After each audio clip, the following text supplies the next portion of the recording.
સુરતમાં નવરાત્રિના આયોજન અંગે પોલીસે જાહેરનામું બહાર પાડ્યું, જેમાં લાઉડસ્પીકર 12 વાગ્યા સુધી વગાડી શકાશે. ઢોલ નગારા સાથે ગવાતા ગરબા માટે કોઈ ટાઈમ લિમિટ નથી રાખવામાં આવી. સુરત ડીસીપી હેતલ પટેલે જણાવ્યું હતું કે નવરાત્રિમાં સુરક્ષા માટે ઘોડસવાર પોલીસ, ડ્રોન સર્વેલન્સ તેમજ શી ટીમ તહેનાત રહેશે. તેમજ બોડી વોર્ન કેમેરાની સાથે પોલીસ ફરજ બજાવશે.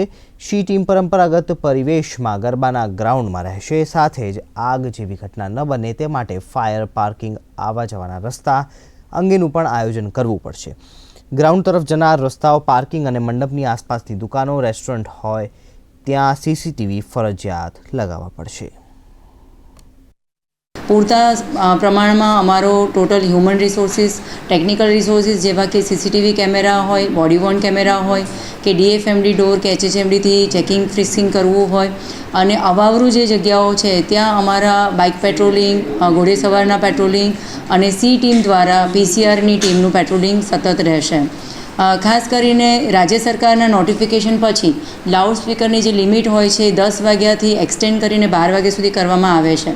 એ અનુસાર સુરત શહેર પોલીસ કમિશનર શ્રી દ્વારા પણ નોટિફિકેશન બહાર પાડવામાં આવનાર છે.